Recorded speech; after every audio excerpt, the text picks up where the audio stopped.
আসসালামু আলাইকুম বন্ধুরা, কেমন আছেন? আজ আমি বানাবো সন্দেশ, বিস্কুট আর নারিকেল দিয়ে মুখে লেগে থাকার মতো একটি পাগল করা সন্দেশ।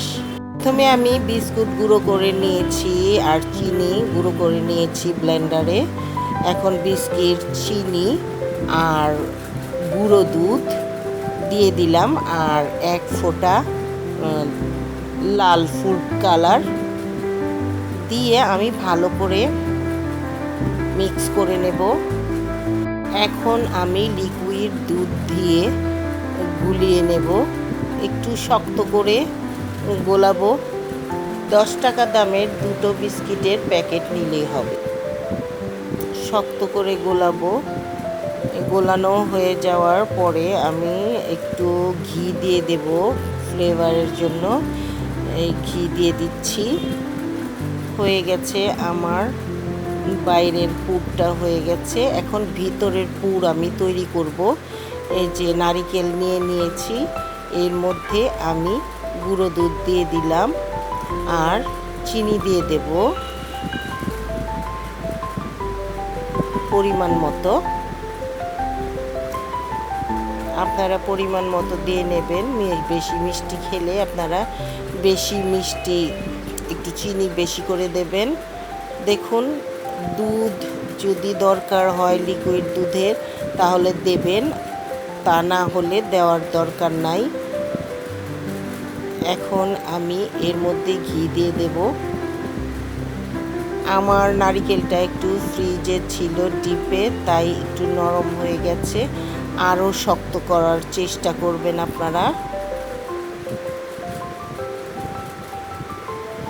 দেখুন, আমার ভিতরের পুরটা বানানো হয়ে গেছে। এখন বেলন দিয়ে একটা পলি ব্যাগের উপরে রেখে বেলন দিয়ে বেলে এর মাঝখানে পুরটা দিয়ে এখন আমি পেঁচিয়ে নেব।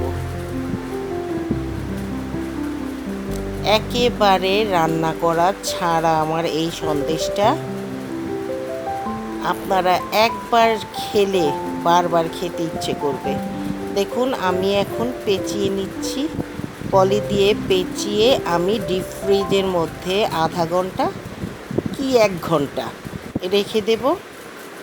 রেখে দেওয়ার পরে একটু হালকা শক্ত হবে।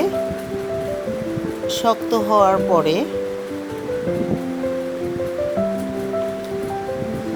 হওয়ার পরে আমি সুন্দরভাবে বের করে সন্দেশটাকে কেটে নেব।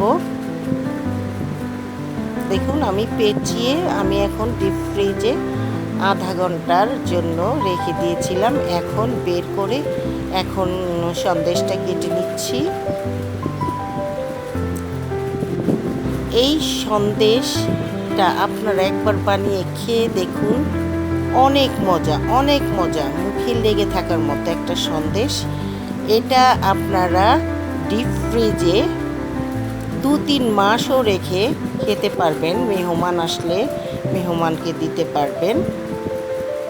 আমার এই সন্দেশ আপনাদের যদি ভালো লেগে থাকে তাহলে সাবস্ক্রাইব, লাইক, কমেন্ট, শেয়ার করে পাশেই থাকবেন। দেখুন, এই সুন্দর একটা রেসিপি বানানোর জন্য সবাইকে শেয়ার করে দিন। আজ এই পর্যন্তই। আবার ফিরে আসবো অন্য কোনো ভিডিও নিয়ে। খোদা হাফেজ।